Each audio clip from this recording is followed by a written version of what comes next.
Digital અરેસ્ટનો વધુ એક આરોપી દબોચાયો છે। ડિજિટલ અરેસ્ટ કરી 4 કરોડ રૂપિયા પડાવી લીધા। પાર્સલમાં ડ્રગ્સ હોવાનું કહી અને ફ્રોડ કરતો હતો। ચાઇનીઝ કંબોડિયન ગેંગ સાથે મળીને ફ્રોડ કર્યા હતા। પૂછપરછમાં જાણવા મળ્યું કે આ ગેંગ રોજ 100 જેટલા કોલ કરતા। એક કોલ સેન્ટર જેવું બનાવ્યું હતું। ખોટા પોલીસ યુનિફોર્મ પહેરી અને કોલ કરતા। વોઇસ ઓવર કે પછી બીજી કોઈ એપ્લિકેશનથી કોલ કરતા હતા। પાર્સલમાં ડ્રગ્સ છે એવું જણાવી પોલીસ તમને અરેસ્ટ કરવા આવી રહી છે એવું કહી અને ડરાવતા હતા। એક બિલ્ડિંગમાં 45 થી 50 જેટલા લોકો પોલીસ અને અન્ય અધિકારી બનીને બેસતા। એ પણ સામે આવ્યું છે કે આરોપી 4 મહિનામાં 10 લાખ કમાતા હતા।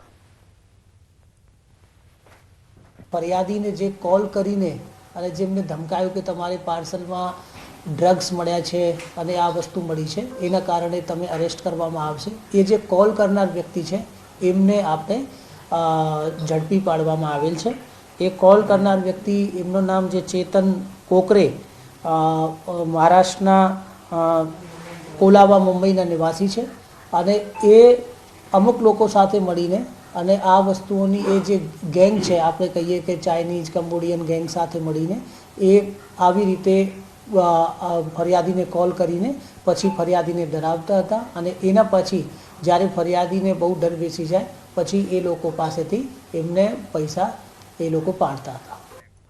મહેસાણામાં 1 વર્ષથી સરસ્વતી સાધનાની ધૂળ ખાતી સાયકલો લેવા પહોંચ્યા વિદ્યાર્થીઓ।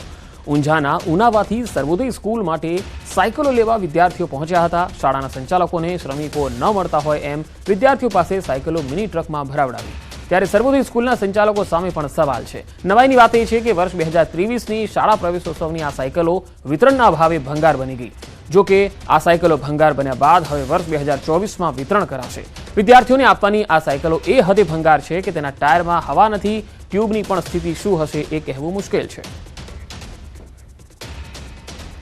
અભિનેતા અલ્લુ અર્જુનની ધરપકડ હૈદરાબાદ પોલીસે કરી છે। અલ્લુ અર્જુનની ધરપકડ કરાઈ છે। પુષ્પા 2 ફિલ્મના અભિનેતા અલ્લુ અર્જુનની ધરપકડ થઈ છે। પ્રીમિયરમાં ભાગદોડના મામલે આ ધરપકડ થઈ છે। પુષ્પા 2ના પ્રીમિયરમાં જે ભાગદોડ મચી હતી, જેમાં એક મહિલા છે તે મૃત્યુ પામી હતી। પોલીસને જાણ કર્યા વગર અભિનેતા ત્યાં પહોંચી ગયા હતા। અભિનેતાની ઝલક જોવા માટે ચાહકોનો ધસારો ત્યાં જોવા મળ્યો હતો। 4 ડિસેમ્બરનો આ બનાવ હતો, જ્યાં પુષ્પા 2નું પ્રીમિયર યોજાયું હતું। તો પ્રીમિયરમાં જે ભાગદોડ મચી હતી 4 ડિસેમ્બરના રોજ, અને તેમાં એક મહિલા છે એ આ નાસભાગના કારણે મૃત્યુ પામી હતી, તેને લઈને પોલીસ હવે આ અભિનેતાને લઈ અને પોલીસ સ્ટેશને લાવી છે। થોડી પૂછપરછ પણ તેની કરવામાં આવી રહી છે।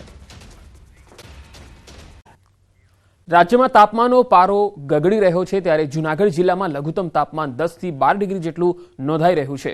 ઠંડીએ જોર પકડતા ઘઉં, ચણા સહિતના પાકો પર અસર થાય તેવી સંભાવના છે। જો આ અંગે હવામાન વિભાગની વાત કરીએ તો હવામાન વિભાગના સંશોધક અધિકારીએ જણાવ્યું કે જે ખેડૂતોએ ઘઉંનું વાવેતર થોડું મોડું કર્યું છે તેની વૃદ્ધિ પર અસર થઈ શકે છે। બીજી તરફ ચણાના પાકને આ વાતાવરણ ખૂબ અનુકૂળ હોવાથી ફાયદો થશે, સારી વૃદ્ધિ જોવા મળશે। પરંતુ શાકભાજીના પાક પર થોડી ઘણી વિપરીત અસર થઈ શકે, કારણ કે શાકભાજીમાં ફૂલ તેમજ ફળ આવવાની ગતિ ધીમી થઈ શકે છે। ગત વર્ષની તુલનાએ આ વર્ષે ઠંડી વહેલી જોવા મળે છે। ગત વર્ષે જાન્યુઆરીએ ભારે ઠંડી જોવા મળી હતી, ત્યારે હાલ ડિસેમ્બર માસમાં જ ઠંડીનું પ્રમાણ વધારે દેખાઈ રહ્યું છે। ચણાના જે પાકો છે, આ પાકોને જે આ તાપમાન છે એ વધારે અનુકૂળ હોય તો એમાં સારી વૃદ્ધિ આપને જોવા મળી શકશે। શાકભાજીના પાકોમાં જે પણ પાકો ફૂલ અવસ્થાએ છે તેમજ ફળ આવવાની જે શક્યતાઓ છે અથવા તો આપણે ફૂલ બંધાવવાની જે તબક્કાઓ છે, આ તબક્કાઓ ઉપર ઠંડા તાપમાનની વધારે અસર થતી હોય છે। વડોદરામાં તોફાની તત્વોએ તરખાટ મચાવતા કારના કાચ તોડ્યા। મારુતિધામ સોસાયટીમાં મોડી રાત્રે બાઇક પર આવેલા 2 અજાણ્યા શખ્સોએ ઘર પાસે પાર્ક કરેલ કારના કાચ તોડી અને ફરાર થયા। જો કે આ સમગ્ર ઘટના સીસીટીવીમાં કેદ થઈ। કારના માલિક જિગ્નેશ પટેલે વાપોદ પોલીસ મથકમાં ફરિયાદ નોંધાવી છે। પોલીસ સીસીટીવીના આધારે હવે તપાસ કરી રહી છે।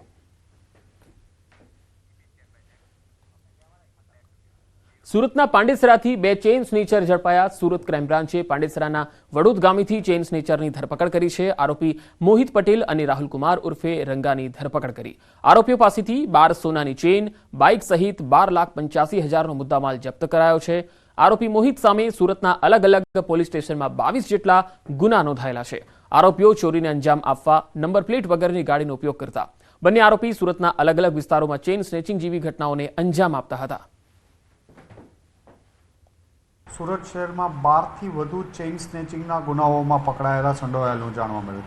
આ બંનેની એમો એવો હતી કે અલગ અલગ સ્કૂટર, એક્ટિવા, એક્સેસ, કરિશ્મા બાઇક, આ બધા બાઇકો ઉપર પાલ અને અડાજણ વિસ્તારમાં સાંજના ટાઈમે મેક્ઝિમમ લોકો જે ચાલવા વોક કરવા નીકળે છે એમના ગળામાંથી ચેઇન સ્નેચિંગ કરતા હતા અને મોટાભાગે એ પુરુષોને પણ ટાર્ગેટ કરતા હતા. સુરતમાં તસ્કરોનો તરખાટ યથાવત છે. માંગરોળના કીમ 4 રસ્તા નજીક ચોરીનો નિષ્ફળ પ્રયાસ થયો. સિલ્વર પ્લાઝા શોપિંગની એક દુકાનમાં તસ્કર ઘૂસ્યો. દુકાનનું શટર ઊંચું કરી અને ચોરીના ઈરાદે ઘૂસ્યો. દુકાનમાં સૂતેલ કારીગર જાગી જતા તસ્કર ભાગી છૂટ્યો. ચોરીનો નિષ્ફળ પ્રયાસ થયો અને સીસીટીવી કેમેરામાં આ ચોર કેદ થયો છે.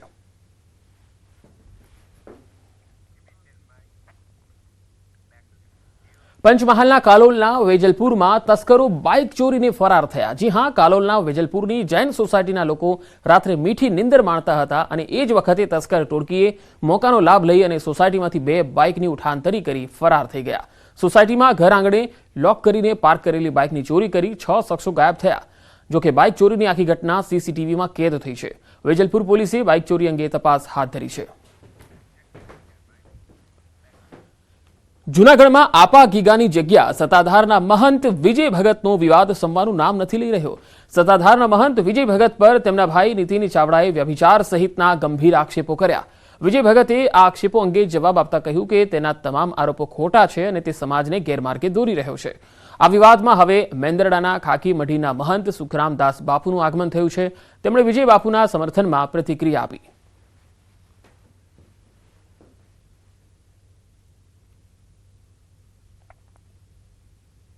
નિવેદનમાં ઘણા લોકોને માર્યા છે, એનું આપણે વિસ્તૃત એનું વર્ણન કર્યું છે. એ અપેક્ષા છે કે એના બધા ગોરખ ધંધા બંધ કરી દે, ધાક ધમકા પણ બંધ કરી દે. એની દુઃખ તિરક મારી પર ઘણી બધી છે.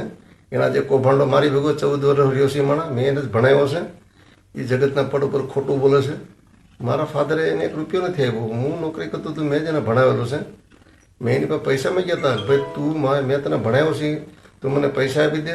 એવો કોઈ ભ્રષ્ટાચાર અમારી પાસે કોઈ એવો ઉદ્યોગ નથી મલ્ટીપ્લેક્સ કે અમે એના ઉપર અમે ચાલી. આકાશી રોજી ઉપર અમારી સંસ્થા ચાલે, શ્રદ્ધા ઉપર અને સમર્પણથી. અહીંયા કરોડો રૂપિયા કેવી રીતે હોય? ક્યાંથી કરોડો રૂપિયા આવે છે? કરોડો રૂપિયા એમને કોઈ આપી દે? અત્યારે ગવર્મેન્ટના એટલા રૂલ્સ રેગ્યુલેશન ચાલે છે, તેમાંથી કેવી રીતે 10-10 રૂપિયાથી અમારી આ સંસ્થાની આજીવિકા આવે છે, આ રોજીરોટી. એના જે આક્ષેપો છે એ એકદમ બ્રીફિંગવાળા છે, દબાવી દેવાના છે, વર્ચસ્વ ઊભું કરવા માટેના છે. પોતાની વાત સમાજમાં ખોટી બિહેવિયર કરી અને સમાજને ગેરમાર્ગે દોરવાની વાત છે. આપ મીડિયાના માધ્યમથી આપને ખબર છે, આ વર્ષોથી આવો છે અહીં. એવો અમારો શું ઉદ્યોગ છે અહીં કે અમે એવી શું ફેસિલિટી વાળું જીવન જીવી છે. એના અંદર પણ એનો પણ કોઈક માર્ગદર્શક હશે. એ વ્યક્તિ આજે આવો દાવો કરે છે મીડિયાને કે ગવર્મેન્ટને કે કંઈ પણ બાબત ઉપર લઈને, એ પાયા વિહોણા આક્ષેપો છે, એકદમ પ્રલોભન અને એને કાંઈક લાલચ છે, કાંઈ પણ એ સમય જતા અમે આપશું. એવા સત્તાધારને જે લોકો બદનામ કરવાની કોશિશ કરી રહ્યા છે ને, એ લોકોને અમે વિનંતી કરીએ છીએ કે તમે આસ્થાને સાથે ચેડા ના કરો. સત્તાધાર એકદમ બરોબર ચાલી રહ્યું છે અને સત્તાધારની અંદર જે મહંત છે પરમ પૂજ્ય શ્રી વિજય બાપુ સત્તાધારના સંચાલન ખૂબ સારી રીતે. જૂનાગઢના વંથલીમાં સિંહણનો હુમલો. વંથલીના નરેડી ગામમાં 3જા વ્યક્તિ પર હુમલો કર્યો. માલધારી ઢોર ચરાવી રહ્યા હતા ત્યારે આ બનાવ બન્યો. પહેલા પણ સિંહણે 2 લોકો પર હુમલો કર્યો હતો. સિંહણને પકડવામાં વન વિભાગ નિષ્ફળ રહ્યું. નરેડી પંથકમાં સિંહણના હુમલાથી સ્થાનિકોમાં હવે ફફડાટ વ્યાપી ગયો છે, કારણ કે આ 3જો બનાવ છે. વધુ માહિતી સાથે સંવાદદાતા અતુલ વ્યાસ જોડાયા છે. અતુલ, વંથલીમાં સિંહણનો આ 3જા વ્યક્તિ પર હુમલો, વધુ વિગતો શું છે?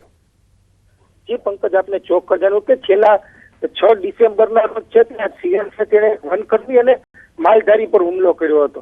ત્યારે આજે બપોરના સમયે જે માલધારી છે તે પોતાના ઢોર ચરાવતો હતો ત્યારે અચાનક સિંહણ આવીને તેની પર હુમલો કર્યો હતો. એટલે છેલ્લા 7 દિવસની અંદર સિંહણ દ્વારા છે તે 3 હુમલા કરવામાં આવ્યા હતા. વન વિભાગ દાવો કરી રહ્યા છે કે અમે તેને પકડવા માટે પાંજરા મૂક્યા છે, પણ આજે સવારે જે વન વિભાગે પાંજરા મૂકવામાં આવ્યા હતા તેમાં ઓચિંતો દીપડો પુરાઈ ગયો હતો. પણ હાલ જે રીતે સિંહણોના જે માનવ ઉપર હુમલા આવ્યા છે તેને લઈ અને વંથલીના નરેડી ગામમાં છે તેમાં ગ્રામજનોમાં ફફડાટ થઈ રહ્યો છે અને લોકોની એવી માંગ છે કે આ જે સિંહણ છે તે સિંહ છે તેને તાત્કાલિક પાંજરે પોડે અને વન વિભાગ આમાં કાર્યવાહી કરે તો જ ગ્રામજનો છે તેને આમાંથી ફફડાટમાંથી બહાર આવી શકે. બીજી તરફ જે વાત જાણવા મળી રહી છે. જી અતુલ, આભાર માહિતી આપવા માટે. ત્યાં ઢોર ચરાવતા હતા બાપા નરેડી, ત્યાં સિંહે બાપા માથે હુમલો કર્યો અને ઈજા પહોંચી છે બહુ.